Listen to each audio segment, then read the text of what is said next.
Can you hear me? How's your sound at a distance?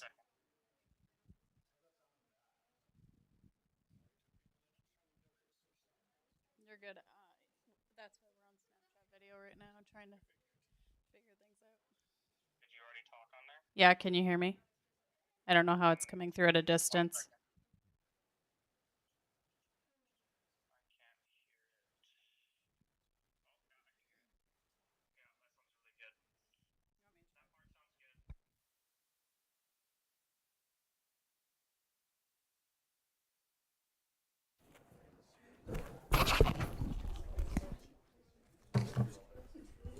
Can you hear me on the lapel? The lapel doesn't seem very loud. Sounds good. It sounds good on your end. I'm waiting for the lapel one now, so. Can you hear me? I'm talking directly in it. It's And on, the lapel? yep, it's on my shirt. That one's a little more touchy. Yeah, it seems really light in here too. Doesn't even seem like I'm using a microphone. What I can do is I can use the other one and just put the lapel away. Okay. That's fine. The lapel can go down a lot farther. That one can go like.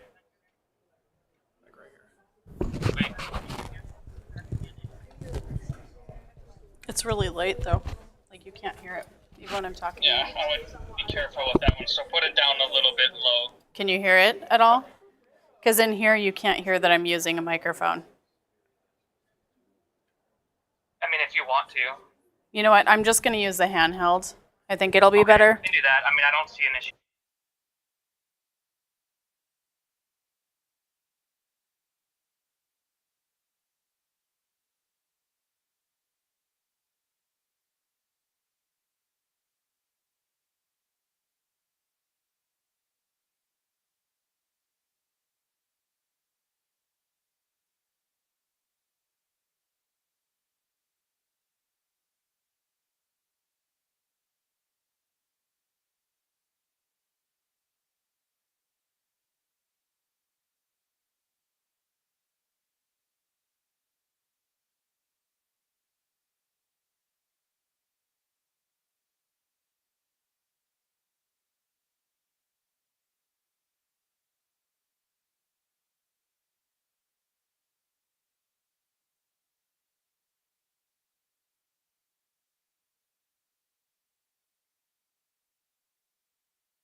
Can you all hear me?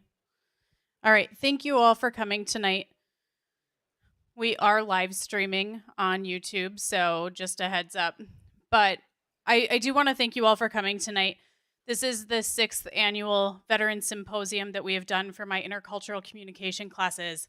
So for those of you who don't know me, my name is Dr. Kim Wiseman. This is my 13th year at Williston State.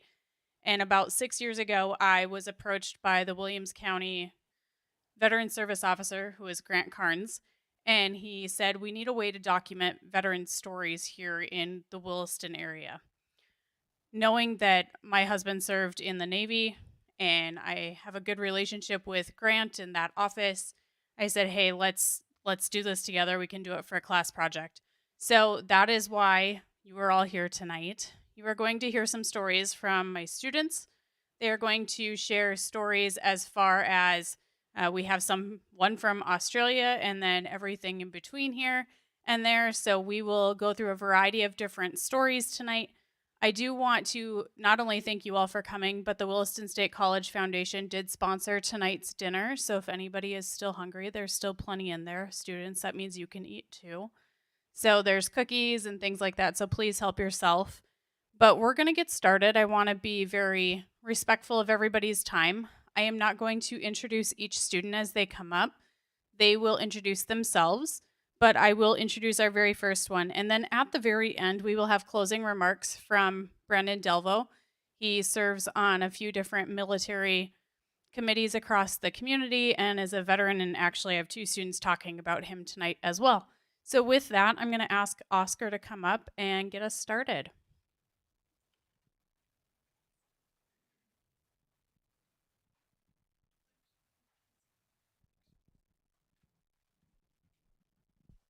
Yeah, so as Kim said, I'm Oscar. I am from Australia, so if you struggle to understand me, I apologize. Don't hold it against me. um, Warren Walsh was born on the 1st of March in 1946. His parents, John and Florence, lived in Melbourne, Australia. Warren now lives in South Australia. And Warren is my grandpa. He is very, very good at cricket was very good at cricket and baseball. He just completed playing as he was enlisted into the ballot that was implemented in Australia at the time of the Vietnam War. Walsh was selected into the Army Infantry at age 21 in 1967. During that time, the National Service selected a range of men older than the age of 20 that were forced to enlist. He was originally stationed in Pacapanyu, which is in Victoria, Australia, but then he moved to Bandiana, which is also in Victoria. Both these places are quite rural places, so there's not much out there. He couldn't really get up to much trouble. Once the camp was started, they were taught how to fight. They were taught how to hold weapons, fight hand-to-hand combat, and throw grenades. Walsh often actually told me that he would throw the grenades too far down the training simulation as he just finished his baseball season. My grandpa served in the army for the mandatory 2 years at the ballot enforced and was never deployed. He told me a funny story about this one man that he was friends with. He got into a little bit of a fight with 2 of the other men there, and he actually knocked 2 of the other men out and then turned around and said, "Does anyone else want some more?" Walsh enjoyed his time at the training camp, the friendships he made, and the memories that came with it. He told me that he would definitely recommend the training camp part to about 90% of kids these days. He thinks that our generations are getting quite soft.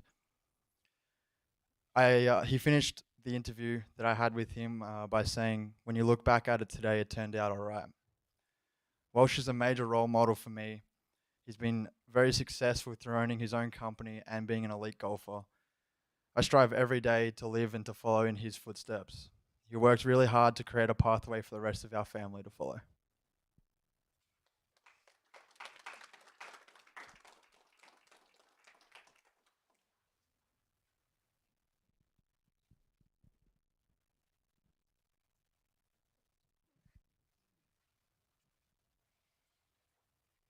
Hi, I'm Audrey. I will be talking about my grandpa Art. The Vietnam was the Vietnam War was a poor man's war, stated my grandpa. Art served in the army for 3 years, and we all are very grateful for his service. I have learned a lot about the importance of his story and his hard work to serve our country. Arthur Polson has shared his story with me and why he enlisted at such a young age. Tonight I will tell you about Art and his life in Vietnam. First, I will tell you about where he is from and where he did basic and advanced individual training. Art Polson was born in Cartwright, North Dakota in 1949. Art enlisted in 1967 and was enrolled in the basic training program at Fort Lewis in Washington, and then went to Fort Ord, California for advanced individual training. After that, he was transferred to Cu Chi in Vietnam. After completing his tour of duty in Vietnam, he returned to Fort Carson to serve the remainder of his commitment to the Army before he was honorably discharged. Now that you heard about his training, you will hear about his duties and his day to day life. Art's first duty was to navigate Saigon while driving a truck full of ammunition. He was supposed to work as a wheel mechanic, but instead was promoted to Specialist 5th Class and assigned to work as a track mechanic.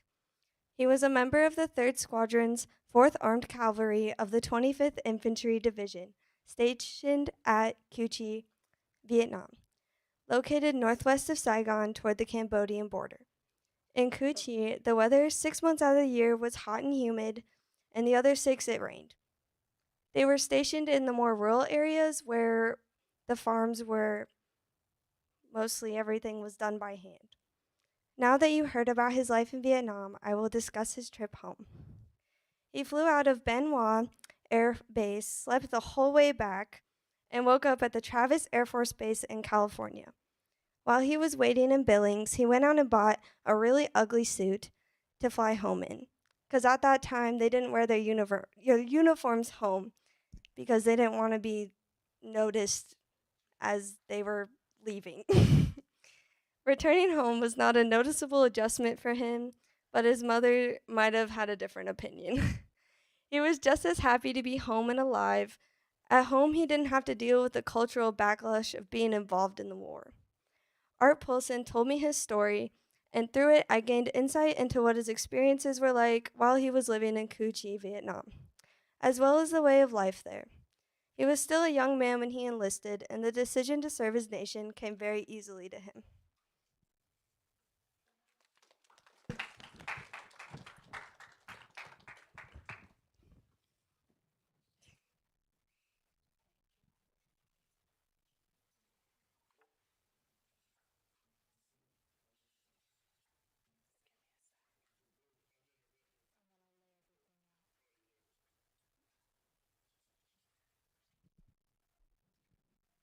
Oh gosh, I'm so nervous.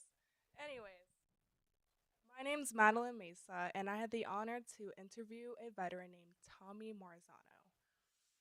How do I explain this? I feel like interviewing Tommy gave me more of a scene of respect. I feel like I never really met anyone who really explained what it was like going into the army, and meeting him just gave me just a really new sense of respect.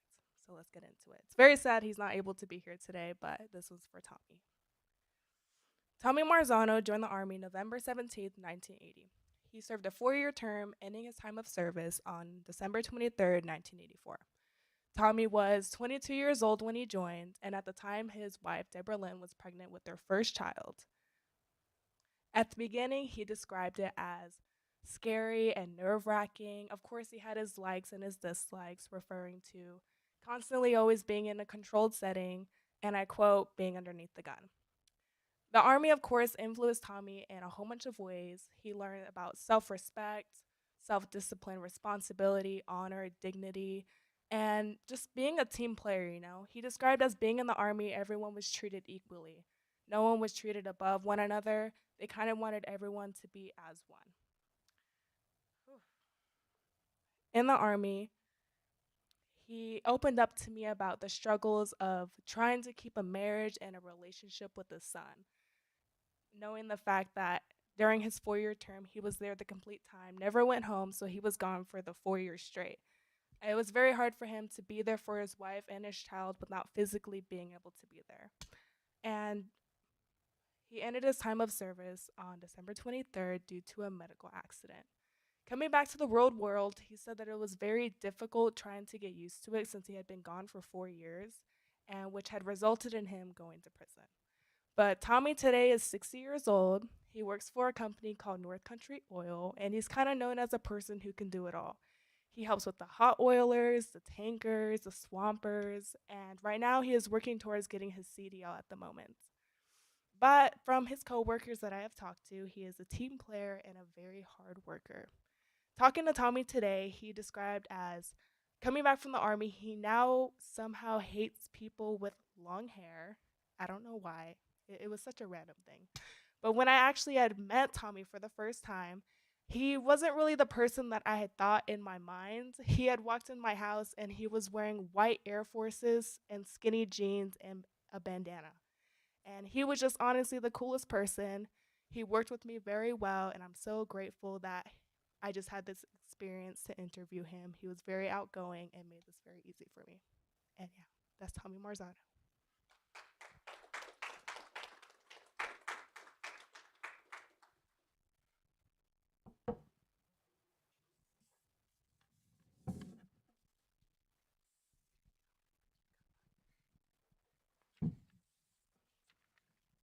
Hi, I'm Avery Sadiq, and the vet I chose is my brother in law, Jordan Stevens. Jordan Stevens decided to go into the Army National Guard when he was in high school.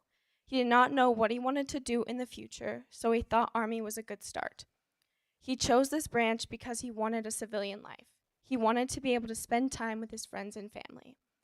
Stevens went through basic combat training and team building exercises where they learned corrective action, first aid action, marksmanships, and where they learned how to get used to doing push ups. Stevens' military occupation specialty is a combat engineer. He specializes in performing mobility, counter-mobility, and survivability. His job was to figure out how to move their side forward, how to block enemy movement, and how to create the best way to survive in any situation.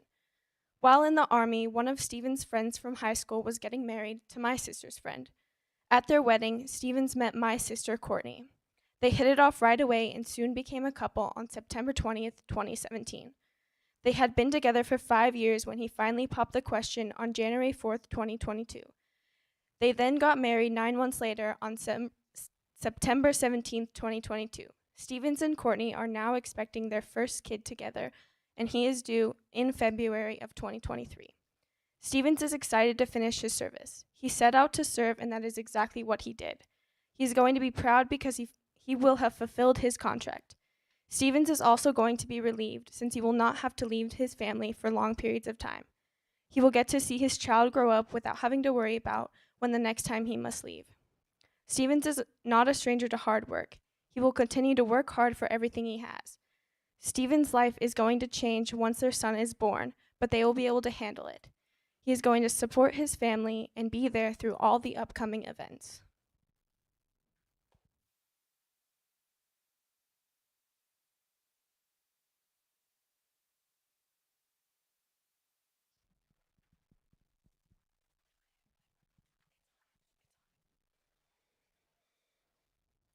Hi, I'm Zaria, and the vet I interviewed is Don Goebel. He was part of the Marine Corps from 1957 to 1960, and when he was 19 years old, he joined and lived in California for those 3 years. Before he was enlisted, though, Goebel went to college to become a civil engineer, but then quit school to work full time.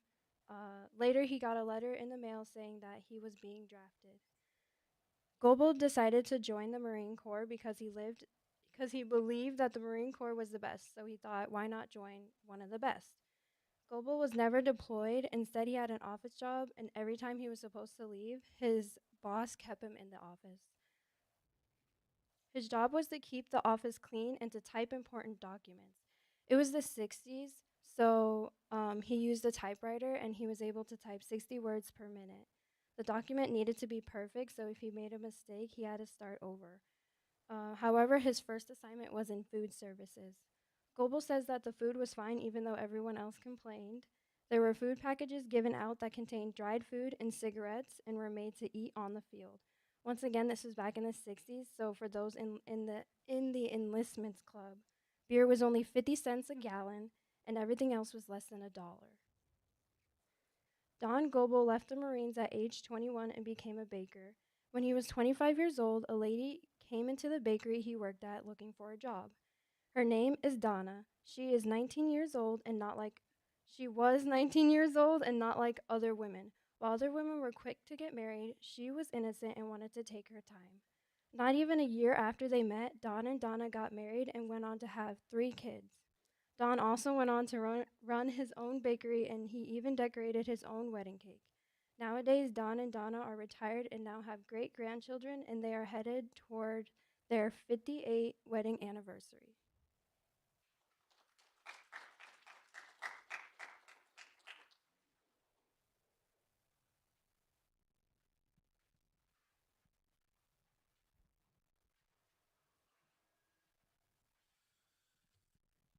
My name's Cody, and I'm from Canada.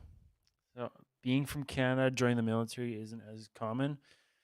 Joining the military brings more opportunities that would not be otherwise available, such as a higher education not being financially possible. All recruits start out in generic basic training for a year, and then they move on to more focused, specialized training for a certain role.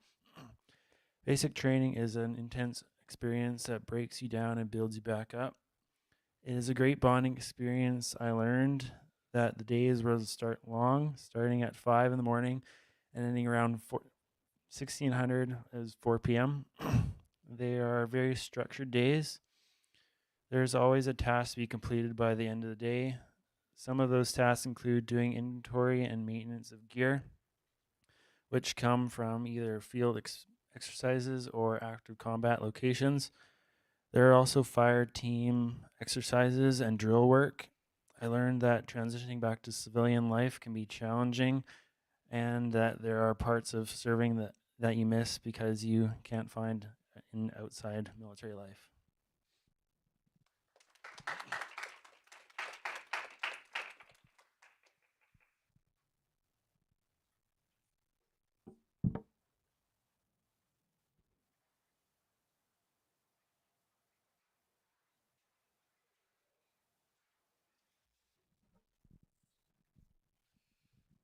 My speech is about my grandfather, Raymond Allen. I'm Alexander Allen. He's always been there for me whenever I needed him. He's almost always lived in the same town as me, always just like a couple blocks away. I spent every weekend with him, up until a few years ago when he decided to move to South Dakota with his wife. And whatever community he's always in, he's usually just always open and active with his neighbors. So he was working in the oil field before he got drafted into the military. Many of his family members were in the military before him, so it wasn't something he wasn't used to. Basic training was the same as everybody always says. Most thing everybody talks about is the gas chamber, which they still use today. And he said he didn't have much experience with hazing that and the horror stories many people talk about. Apparently, a lot of those were phased out by that time. When he first joined and when he left, he always felt he never should have been in Vietnam. He never enjoyed his experience there, and he never thought that anybody should have. We didn't belong there. The conditions weren't too bad for him because he's not on the front line, but they were still far from ideal. 60 people in one room, bunk beds, that kind of stuff. When they were deployed, he had to use Agent Orange quite a lot, which still affects him to this day. If you haven't heard of Agent Orange, it is a kind of herbicide that has a lot of bad effects on the human body. Agent Orange wasn't the only problem he had when he was deployed. He had spinal meningitis, which caused him to be basically incapacitated for quite a while. Everybody was high strung because stress of deployment and their surroundings. many fights broke out, including one time where his bunkmate chased him around with a cleaver. Raymond's his career in the military ended 2 months earlier than his 2-year commitment because he was honorably discharged to go to college.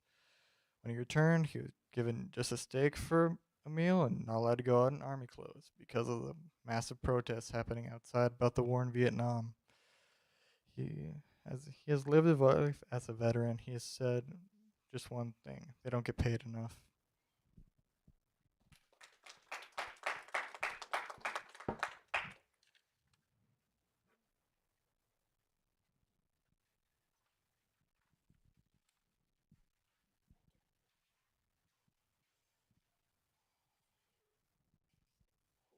There's a lot of you here tonight.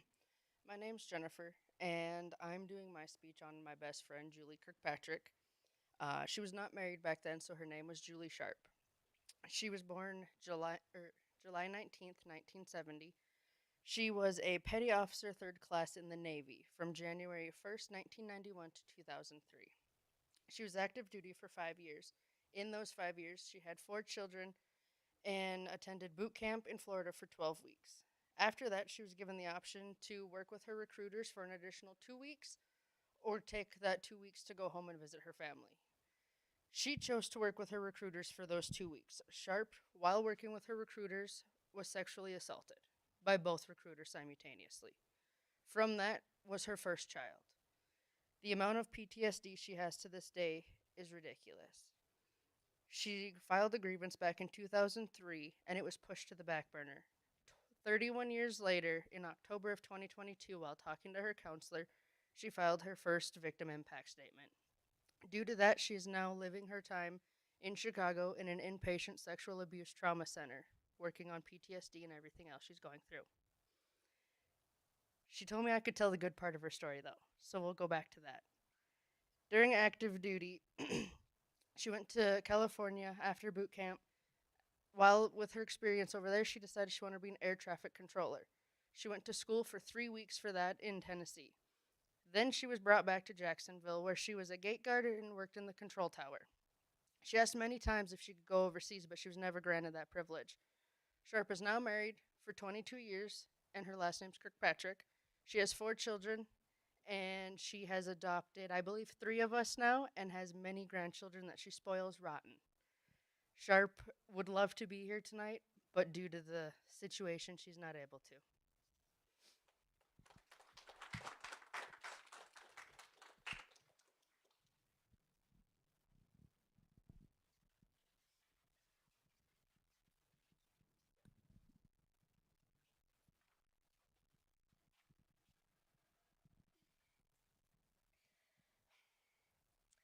For my veteran For my veteran project, I got the privilege to interview Christopher Lyle.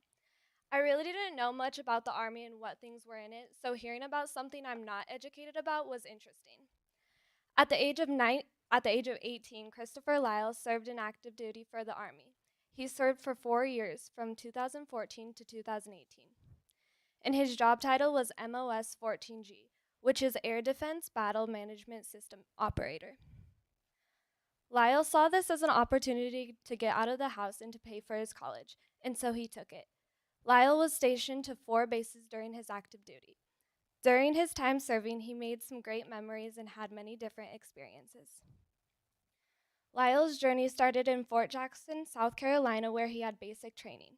After basic training, he was stationed to many places, including South Korea, Afghanistan, Washington, and Oklahoma. Out of all the places he was stationed, though, his favorite place was Camp Casey in South Korea. Unlike a lot of people, Lyle absolutely loved Army food. The food they had was called MREs, which was food that was to last 5 to 10 years. His favorite MRE was chili mac, and they would come with a candy, and the most desired candy was Skittles. At one of the bases he was stationed to, they had king crab with the occasional shrimp and steak on Fridays, which was neat to him. During the holidays, they would have feasts as well. Lyle had a lot of fun memories, but his favorite was when he was walking back from the gym with a couple of his bunkmates when the alarm system went off. Usually when the alarm goes off, you want to take cover, but instead they all looked up at the sky looking for why the alarm was going off. They didn't see anything, so they decided just to go back. Lyle could not be here today, but I want to thank him for his time serving. Thank you.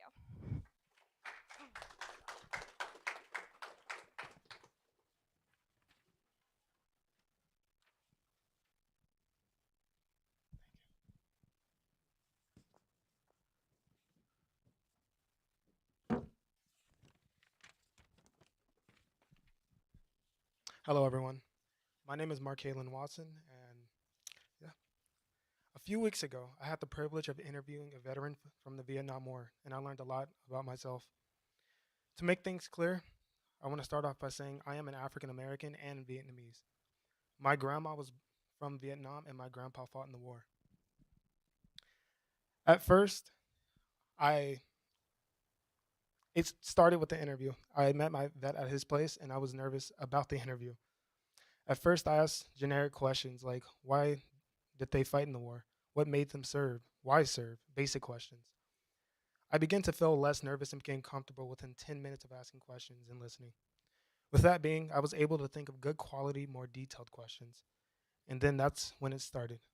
My vet started telling me stories about times in the war and them dealing with people from Vietnam. And with each story, I learned more about my grandma and her side of the family. What she eats and how she lives in today kind of reflects their culture in Vietnam. So it became clear that she was from Vietnamese, that she was Vietnamese. I learned about the Wingard children and their tragic stories, and much more about my other half of my culture. The things that they don't teach in school is what I was listening to when my vet was talking to me. To be honest, I was happy that my grandma moved to the States where she could live the rest of her life in peace. And that was one major thing I learned from my vet. Some other small things I learned is that my anxiety while interviewing, that affected me the most. Not the most, but it did. It wasn't until I felt calm and comfortable that's when I started asking critical questions and leading conversation within the interview. Keeping calm and taking control of a situation goes a long way, and it helps. That's one thing my vet told me. The last thing throughout the whole entire process was that time is precious. Many people don't make it in tough situations, and we're all blessed to be here in the room breathing and alive. Time is short, and we should try to be happy and live our lives and be satisfied with it. Thank you guys for coming.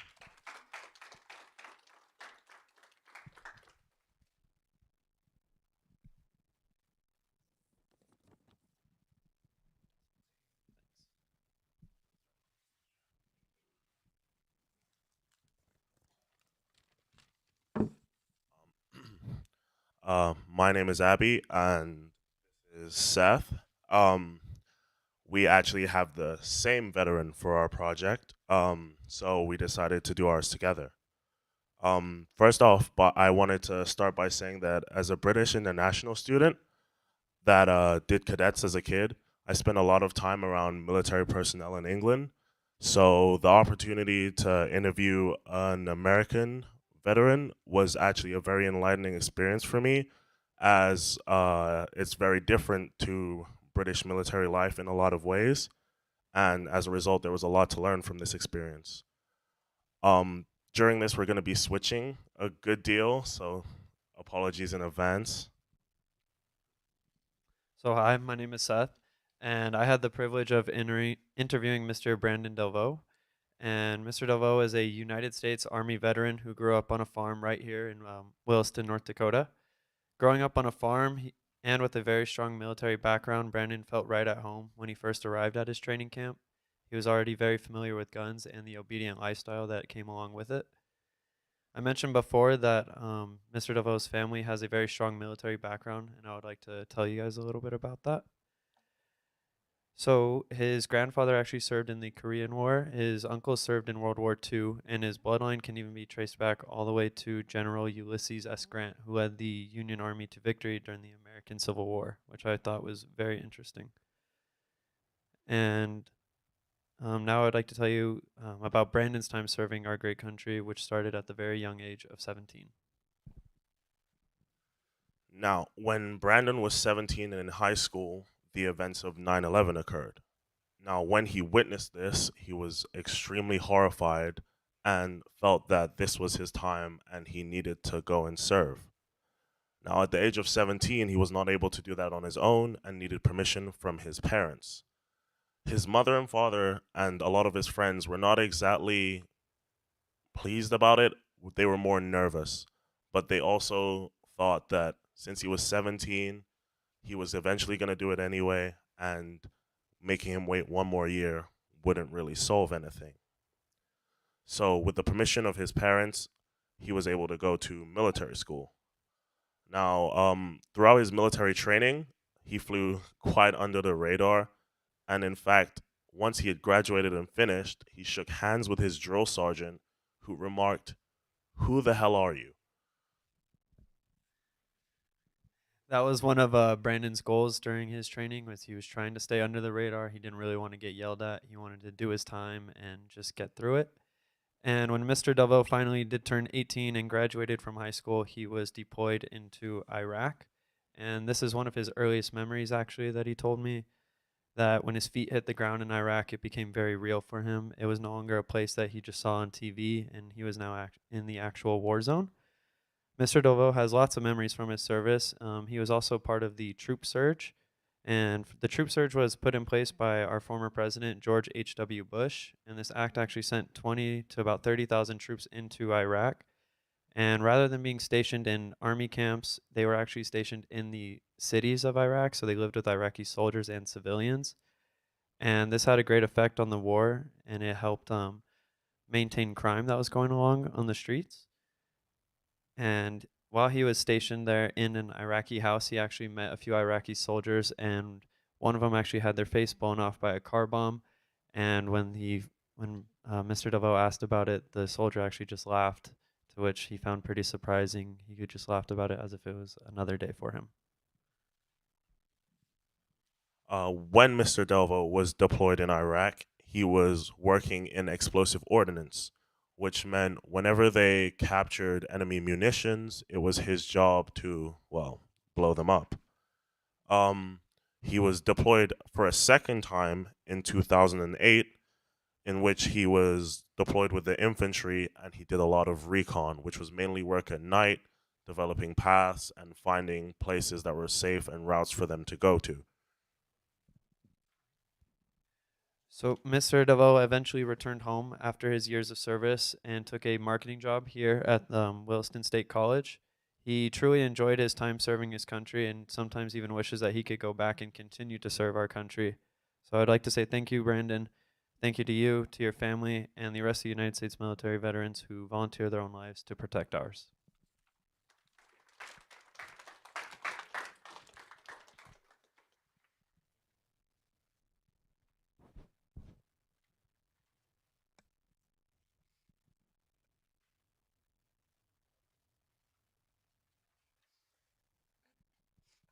Hi, so my name is Anise Applewhite.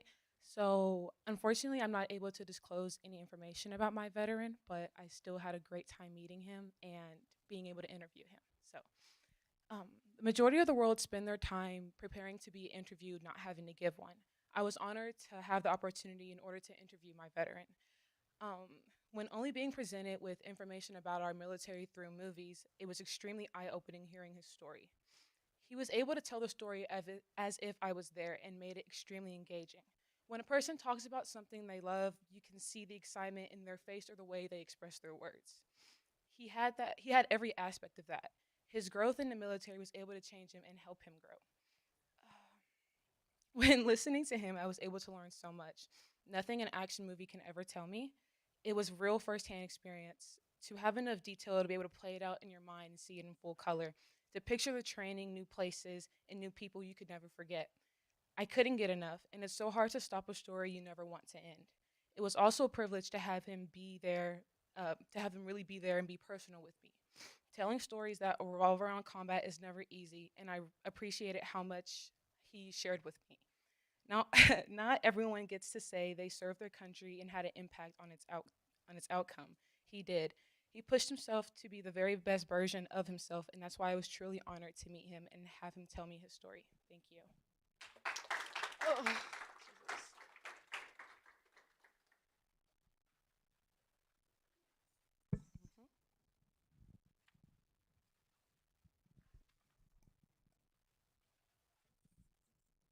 My name is Jordan, and today I'll be telling you about a veteran from my hometown.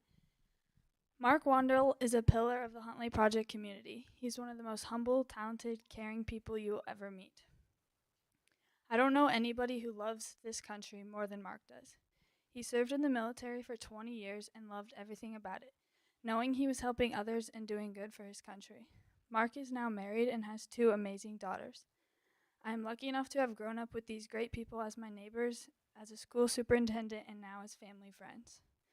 Part of him joining was his love for our country and the great college benefits that the Army offered.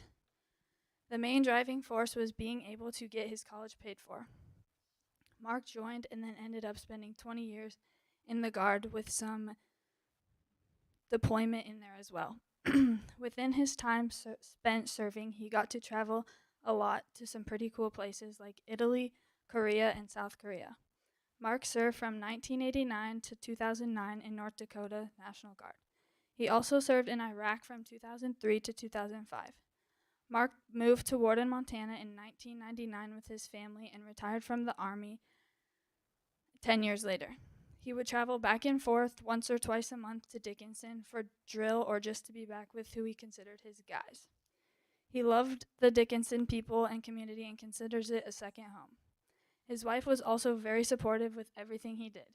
It was kind of a challenge for him at first to balance both his military friends and his family back in Warden.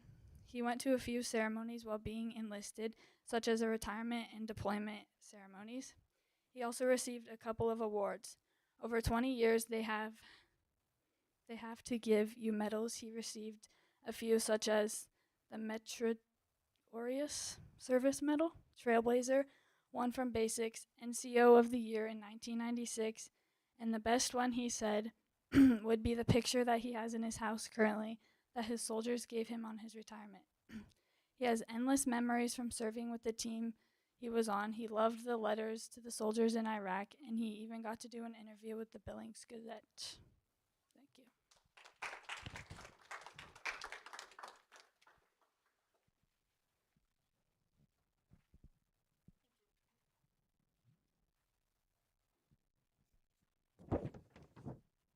Good evening. My name is Jewel. My veteran is my aunt, Kelly Christine Ream Moulton. Kelly Christine Ream Moulton is a brave woman from the Flathead Reservation in western Montana. At the age of 19, Kelly was a single mother and needed financial support for education and raising her 1-year-old child, Raquel Ream. After 9/11, she enlisted in the National Army Reserves and served from the year 2000 to the year 2008. During her time serving, she was deployed to Iraq for her mission called Operation Enduring Freedom. Kelly faced many hardships and challenges, but had learned to overcome them and embrace who she was becoming. While in Iraq, she was promoted to an E5 sergeant and 51 kilo plumber. She was the first woman within the last 10 years to be promoted to a sergeant in her unit. Mrs. Ream had said she values and appreciates the time she spent in the Army. It gave her a sense of Army Corps of being loyal, having duty, respect, selflessness, honor, courage, and integrity. Because of these values, Kelly finished college and became a registered nurse and currently works at the VA in Kalispell, Montana. Kelly Ream had mentioned she would not change a single decision she made about joining the Army. She will be forever grateful for the life lessons, values, and skills she had gained from serving. The Army shaped her into the woman she is today. In my words, Kelly Christine Ream is a beautiful, kind, and selfless woman whom I admire and consider my role model. I am very thankful that my aunt gave me the opportunity to tell her story. Thank you for your service.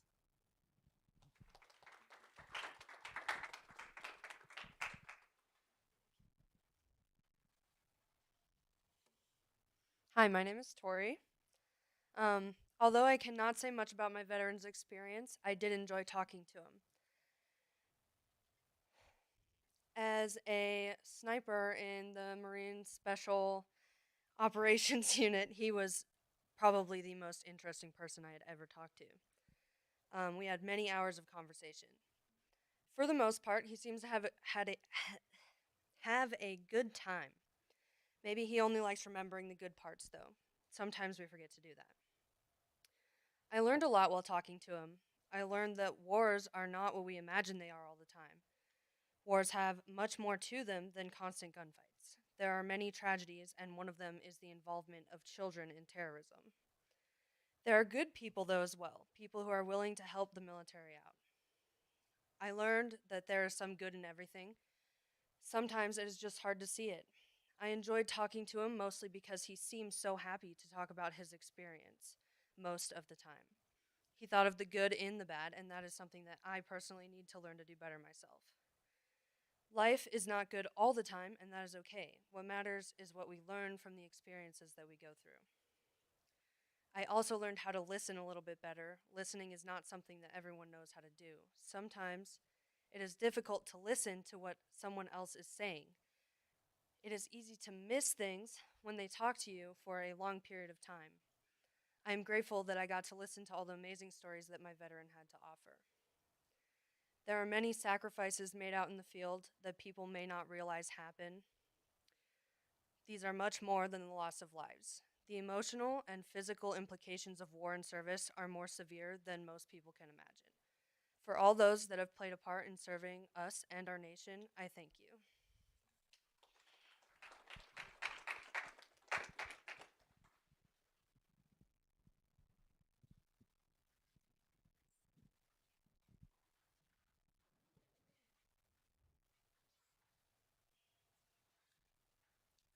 My name is Daisy Quintana, and I had the opportunity to interview Mike Hammers, who told me about his experience in the Army and when he was deployed. I got to learn a little bit about what he had to go through to serve our country, and one thing that stuck with me in Mike's interview was he said that the most memorable times being in the Army were coming home to his family, and when he was deployed, what helped him get through everything was his friends and the people he had around him. Getting to do this project made me see things a lot differently from a different perspective. And getting to hear Mike's story made me realize just some of the things that he had to go through and the strength he had to keep going. Mike said that his best and worst days were being deployed, and that's something that really stuck with me. Some things I have learned from interviewing Mike is the value of our freedom we have and the many things veterans sacrifice for our country. I also learned to appreciate everything I have and to appreciate how precious life is. I really enjoyed getting to hear Mike's story, and I would like to thank Mike Hammers and everyone here for protecting our rights and freedom, and I would like to thank everyone here for their service.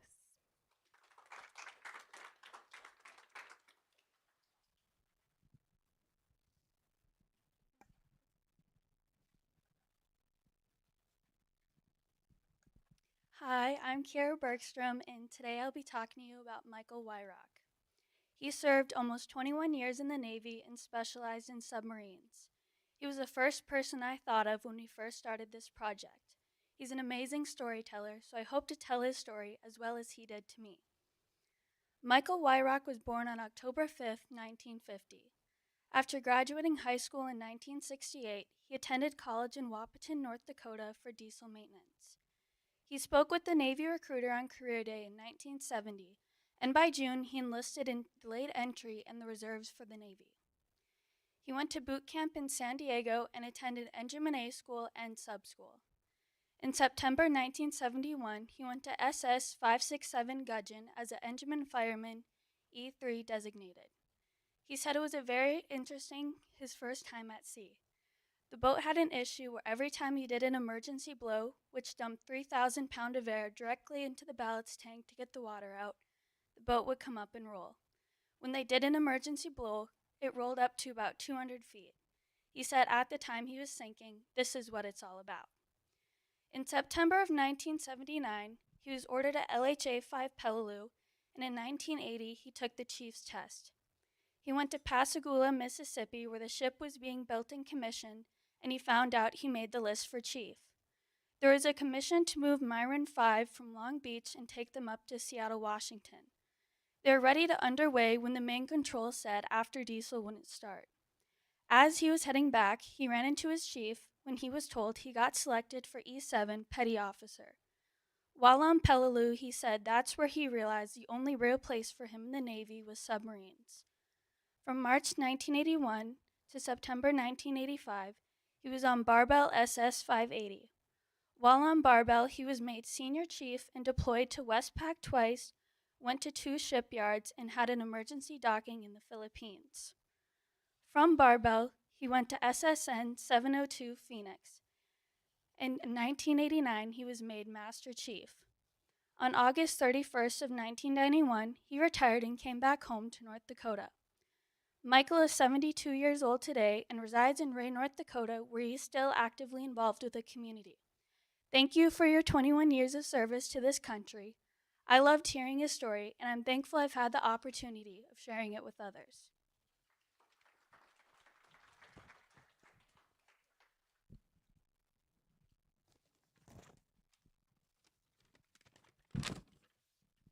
Hello, everybody. I'm Cassandra, and this is my veteran experience. Before this project, my notion of the military was dramatically different than what I see now after talking with a veteran. I thought that the military was as simple as waking up early at boot camp and fighting bad guys in the trenches. The veteran I spoke with fought in Afghanistan, and the fighting there was much more complex. They had many missions, had a lot of scouting, and had no idea when or where bad guys would show up. They would make friends with the townspeople, which surprised me. He was very open about his experience, and I'm grateful he was because it gave me a better understanding of what war was like. He didn't see the quote bad guys as bad guys, and that's something I've always wondered. He painted a picture for me, and it was dark. I could tell he has more appreciation for the world now because of such challenging times.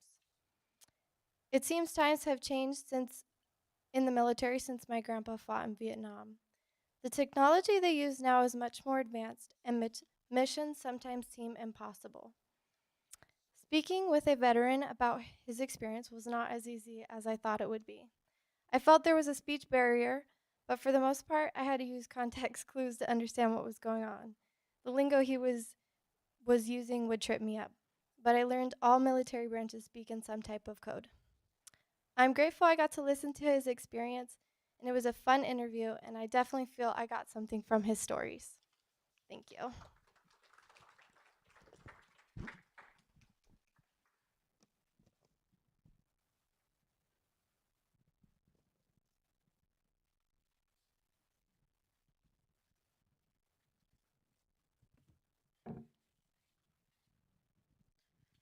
I'm Marina Oyen, and tonight I'd like to tell you the story about my great uncle, Stanley Roseanne. Stanley Roseanne was drafted fresh out of high school at the age of 18 into the Vietnam War. At the time, he made the decision to join instead of going with the draft so that he'd get to pick which branch he was in, and he made the decision to join the U.S. Navy. Starting out, he was sent to the Great Lakes Training Station for boot camp. Afterwards, he was sent to Davisville, Rhode Island, where he went into the Seabees, which is a group that specializes in construction, welding, and mechanics. From Rhode Island, he was sent to Midway for survival training, and he was there for a year before he was sent to Vietnam.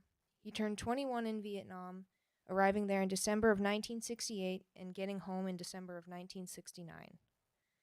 Throughout his service, he kept up correspondence with his family back home through frequent letters with his sister-in-law Elaine and his mom. While stationed on Midway, he worked in a battery shop and then a mechanic shop before finally being sent to school for heavy equipment and diesel mechanics. In Vietnam, he started out working in a tire shop before being sent to a cold storage unit for minor maintenance repairs, and finally to the main shop where he worked supervising Vietnamese mechanics. Some of the less happy times of his service included one time when his shop was blown up, rats that would run across their bunks, and that seemed to be kind of everywhere. Having to wake up in the middle of the night to sirens going off and dive in the bunkers outside of their barracks, and clothes that were either thick with starch or got slimy after the high humidity throughout the day. Something he also remembers distinctly was the survival training that they went through, where they were left in the woods and had to survive with nothing but a quarter pound of beef and a chicken. He also remembers the portion of their training where they went through interrogation and the stubborn Norwegian in him not letting him give in.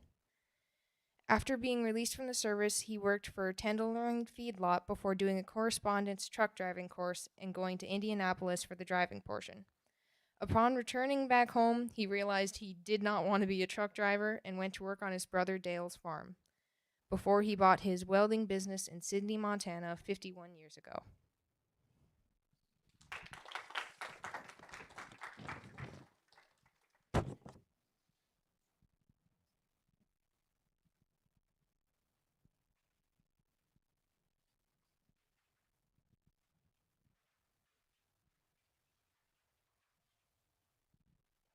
My name is Ulysses, and today I'll be telling the story of Dawn Beckman. When interviewing Ms. Beckman, I asked her why she wanted to join. She stated that she wanted to go to college, but her parents did not have the funds to send her off. And her father, being a veteran, he pushed her to enlist in the National Guard, and that she did.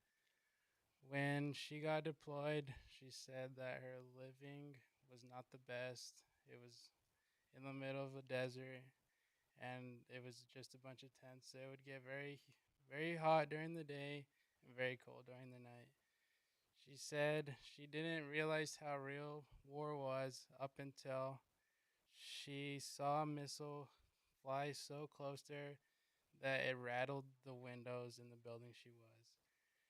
She also said she'll never forget a mission she was sent to go deliver MREs, which are meals ready to eat, and water. She stated that they had to go through the highway of death, which was given that nickname because a couple weeks earlier, the refugees were trying to leave and they all got shot down. She said the smell was something she'll never forget because the bodies at that point have already begun to decay. After deployment, Ms. Beckman went back to school where she graduated with a bachelor's degree in elementary education and has been teaching in Scobie, Montana for the past 28 years. She married James Beckman, a soldier she met in the National Guard, and now is a mother of 3.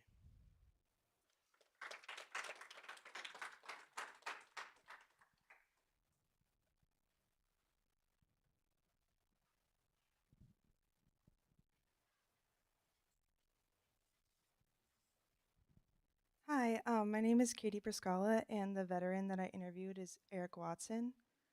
Eric Watson is described as funny, humble, stoic by his peers.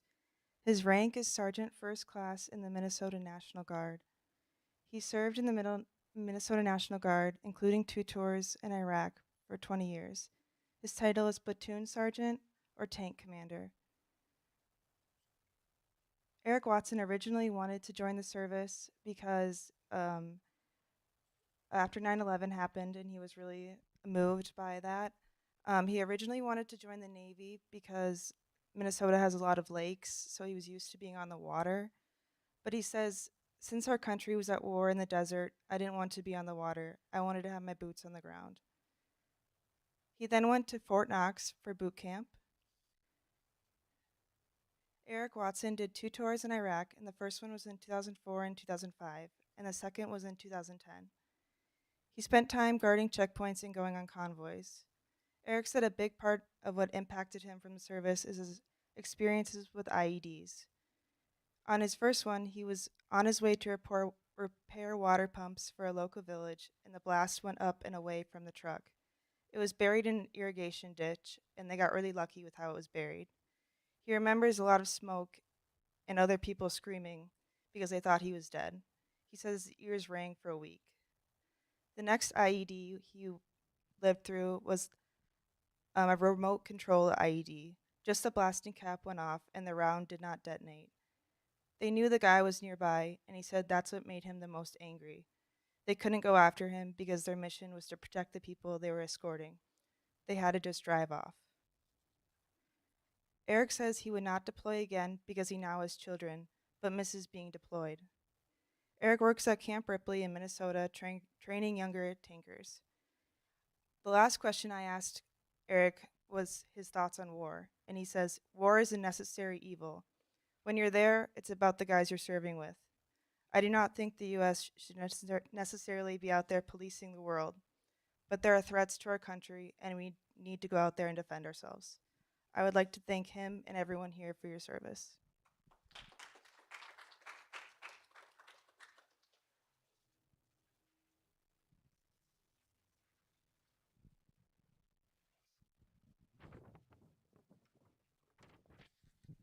Good evening, everyone. I'm Dan Conway, and for my veteran assignment, I was assigned Bruce Wrighton. Mr. Wrighton was in the Air Force for 20 years and 1 month, serving as an aircraft mechanic. I was really looking forward to meeting with a veteran. Being from Australia, I don't know much about the American military, so having this privilege to talk to someone about it really had me excited, and I was really looking forward to hearing his stories. Bruce joined the Air Force straight out of high school in 1983 and went straight into the 6-week boot camp. They tested recruits a lot on their mental strength instead of their physical, especially for him being an aircraft mechanic. He was never deployed on the battlefield. He was more just helping or fixing the planes and everything that were being deployed. He flew around. He told me some great stories of him being on the aircrafts and watching all the battle go down from high up. And some of his great memories were being on the plane around all of his friends and just being in a safe area, but knowing he's having a great impact on the Air Force. He reached the rank of E7. While being in service, he explained that he had the privilege of traveling to many places around the world. His major deployment was to Saudi Arabia, and the mission was called Desert Shield. The objective for this mission was to protect the Saudi Arabia border from Iraqi attacks, and they were stationed at the international airport. He told me this great story while being at the international airport. They had this defense called the Patriot missile system, and this was the first missile system to target enemy missiles coming in to attack. On the nights where they were getting missile attacks, him and all of his buddies would stand outside, and as he stated, they would watch the light show. This defense system was really good, and it was just kind of a real positive outlook and something good to look at while being in such a harsh environment. Overall, I had great pleasure in talking to Bruce about his experiences, and I learned so much from just a short conversation. I feel so privileged that he shared his experience with me and for answering all my questions I asked in great detail. I learned a lot from this talk and what life is like in the Air Force. For others that are thinking of joining, he said it was a great way to learn discipline and mature as a young adult. It is a great opportunity to guide yourself in a positive direction and also to lead you in many areas for future work.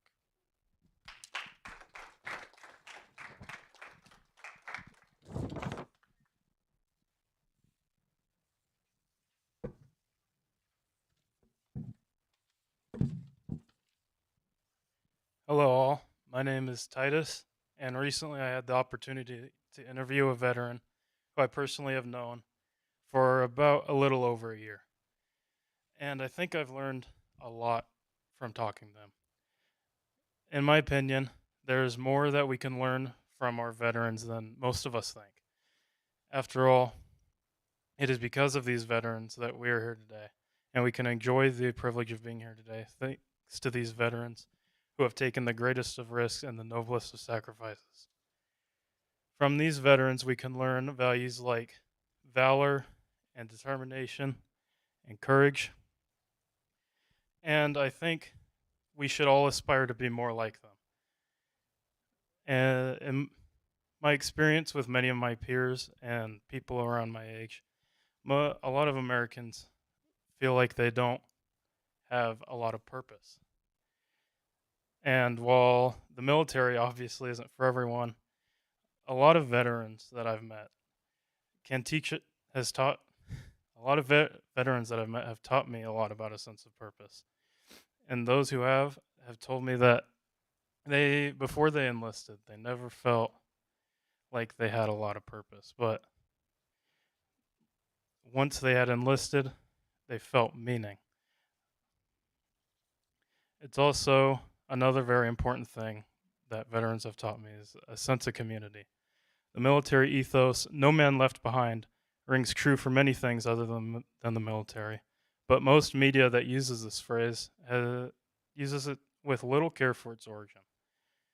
And furthermore, while most media in our culture paints veterans as people with superhuman qualities, in reality, they're just like us.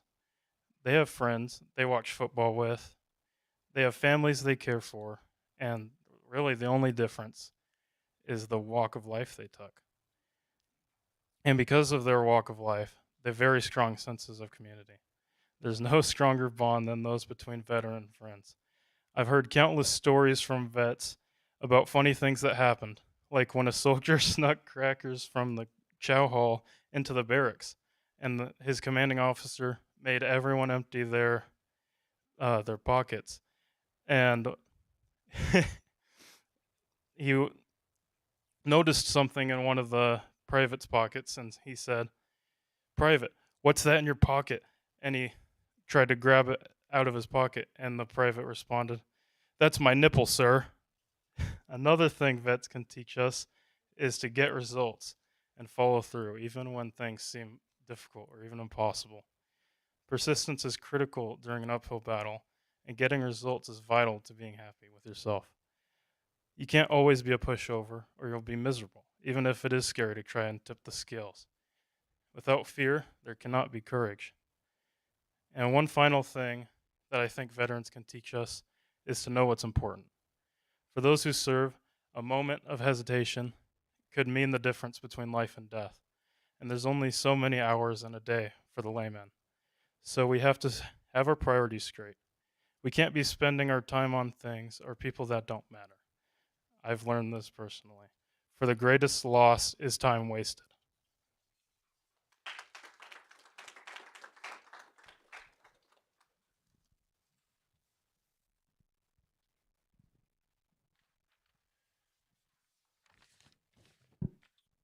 Hello, guys. My name is Tyler Smith. I'll be talking about my vet, Michael Proud. Michael Proud was born on June 30th, 1999, in Sidney, Montana. He's a United States veteran. As long as he can remember, it was on the back of his mind of joining the military. His stepdad was in the Army, so that's where he got his ideas of joining from. He joined in 2018. He was in training for 120 days. The camp was called JBSA Lackland. He enjoyed being at camp. It was a way of escaping his problems at home. He mentioned it was hard to start, but he got used to the way of living at the camp. The first week was called 0 week. You'd show up at the base, and they'd make him take tests to prove that he was able to stay there. It took 12 hours. They didn't allow any bad behavior on camp. They had a set schedule where you do your duties and tasks and head back to camp and stay in your tent till 9 a.m. They would get breakfast, go clean up, throw on their uniforms, and start the rest of their day. Their beds had to be made every day and make sure everything was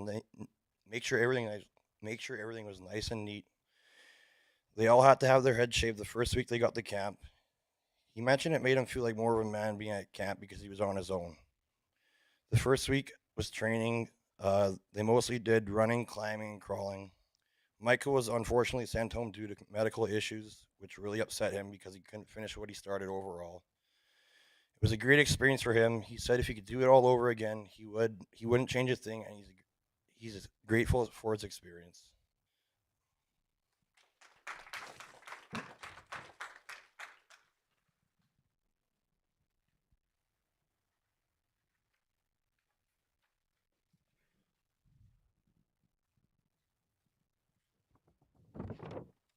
Hi, I'm Gracie Hamlin.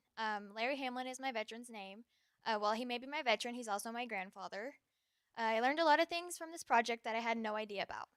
Larry Hamlin's military career is something you would think would only be on TV and a movie.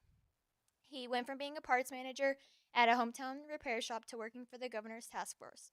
This is his story. Larry Hamlin enlisted in the Army when he was 21 years old, feeling as though he owed it to his country, while it was also a better opportunity for him. His basic training experience was one for the books. He was trained by hardcore Vietnam veterans. They knew what these new soldiers were going into, and they made sure in that training that they were as prepared as they could be. While he came out of basic, when he came out of basic, his MOS was a 63 hotel mechanic. While working on his MOS, he became a specialist fourth class. Larry Hamlin wasn't only in the Army. From 1973 to 1976, he was in the 76th Heavy Equipment Maintenance Company, but after being out of the military for a few years, he went back in. Only this time it was in the full-time National Guard in the 1st and 149th Battalion Infantry from 1984 to 2006. During this time, his experiences were nothing short of memorable. For the last 11 years of his military career, he worked for the Governor's Task Force for Drug Eradication in Kentucky. He rappelled out of helicopters into marijuana patches and cut them down. He said at his age now he would rappel out of helicopters again, and he's like 60, 70 something years old, and he would do it all over again again in a heartbeat. That's when you know you love what you did, when after 16 years you would do it still. His favorite memory is the camaraderie he built with his fellow soldiers. And like many of the veterans here tonight, those soldiers you train with, eat with, and have those experiences with become your brothers and sisters. They become a part of your family that you will never forget. Larry Hamlin was medically discharged under honorable conditions in April 2006. He ended his career as a first sergeant. He left the military with years of tradition, hard work under his belt.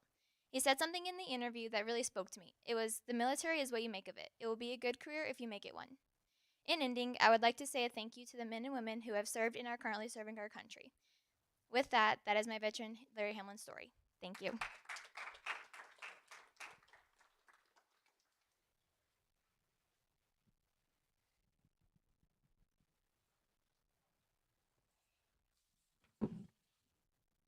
Hi, I'm Dolan Nelson. The veteran I chose to interview was Jonathan Nelson, who's my father. John is a father of two, an 18-year-old named Dolan and a 13-year-old named Janessa. He is married to his wife Diane of 20 years. He also owns OK Tire, which he has owned and operated for 14 years. John is a Marine. He joined the Marine Corps in 1994. He was stationed at Camp Pendleton for boot camp and combat training. He then went to Barstow, California for additional training. After this training, he was stationed at Camp Kinzer in Okinawa, Japan. John's unit was deployed support units, part of the 3rd Force Service Support Group, 3rd Marine Division. They supported all units from the division that were currently on deployment. John ranked up while he was in the Marines. He was a Lance Corporal in charge of shipping and receiving when he was discharged.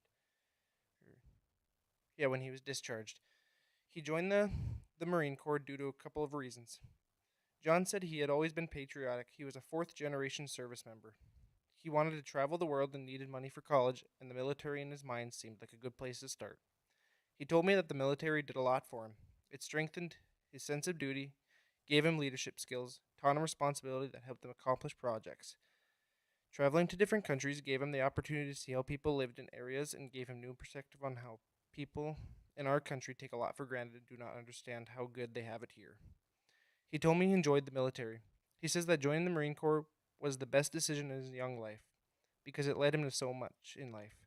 He gained lifelong friends, experienced diverse cultures, and just basically did many things that people did not get a chance to do. He also said that life was good in the military.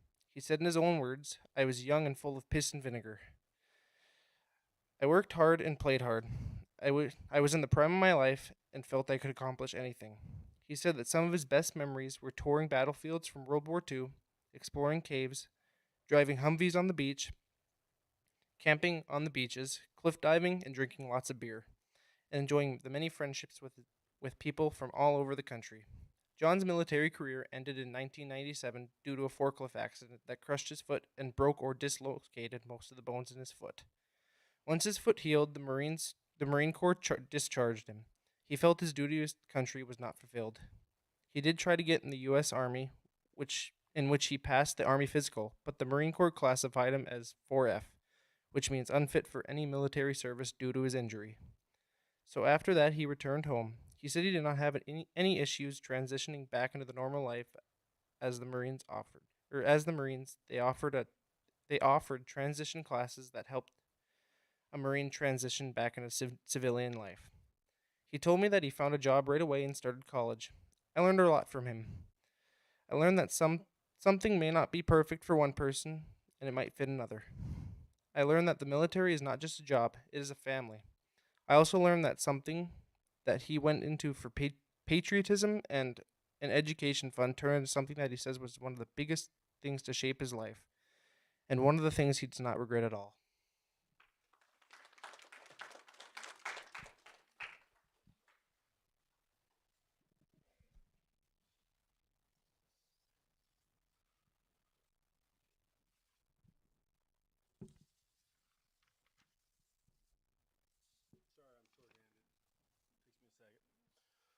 I'm Devin Laribor.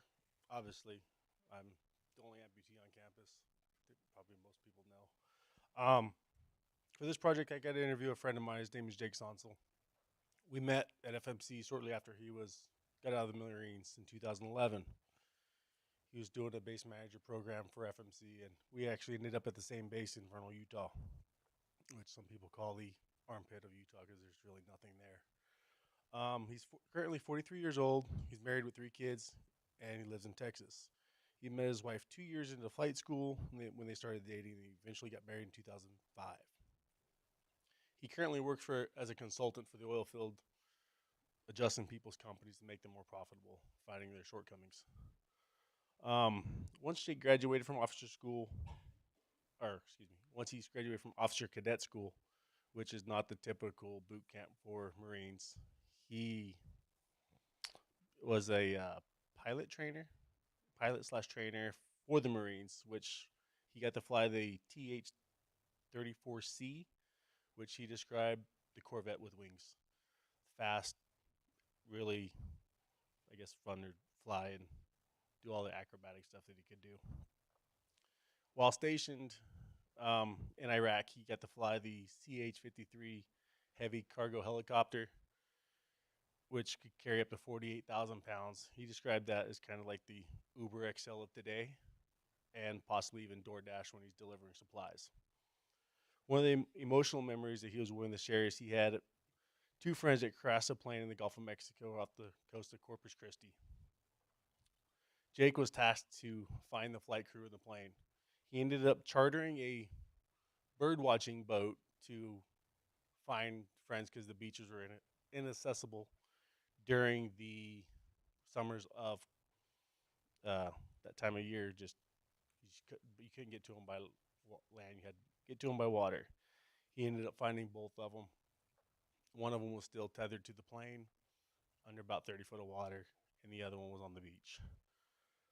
About after 11 years, Jake retired from the Marines, and he reached the rank of the captain, which any further he would become some guy behind the desk. And he was a thrill seeker. He didn't want to be there. So he retired and got into the oil field where there's money to be made. I asked him if he'd do it all over again. Without hesitation, he would. And one of the reasons why he did it was the original Top Gun. 43 years old. That's every boy's dream right there.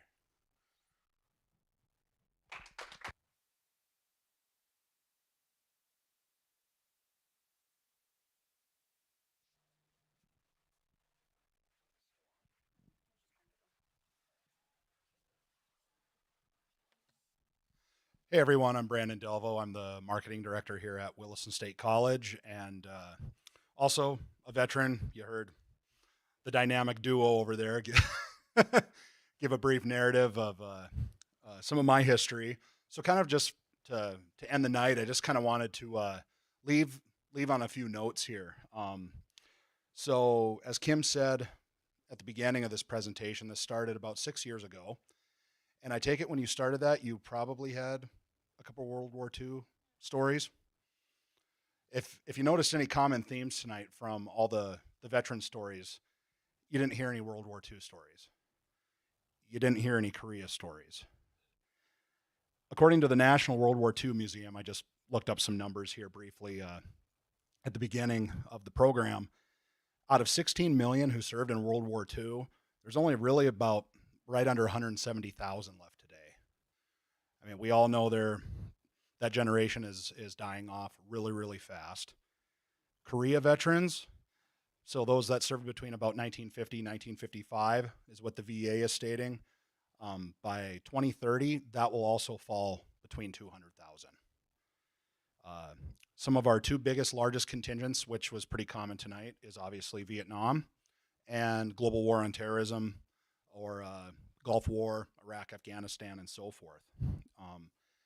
What's really important about doing these sorts of things, and it's such a good project that Kim does and that all you students work on throughout the semester, is you're not just maybe learning something from a veteran. You're collecting that story, and that story is really, really, really important. Just given these numbers, I mean, with some of these, the amount of these veterans that are dying off per day, so are their stories. Some of their stories are just now coming to light.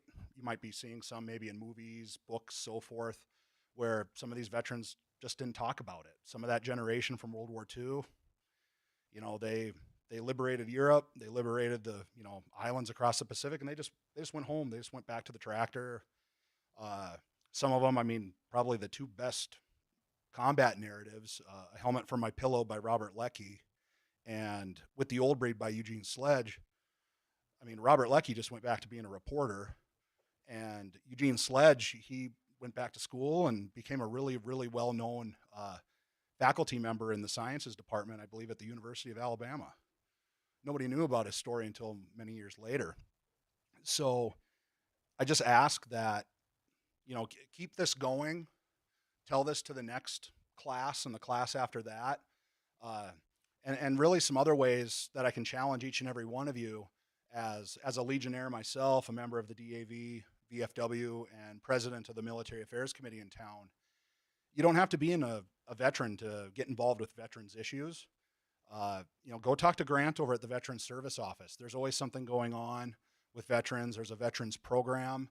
There was even a Leadership Williston project here in town of cleaning veteran headstones. That's one way you can give back. And there's many other ways to give back as well. So once again, thank you all for coming tonight. Thank you to all the students for all your hard work. Thank you to those veterans, and thanks to the foundation for the meal. Everybody have a safe drive home. Thank you.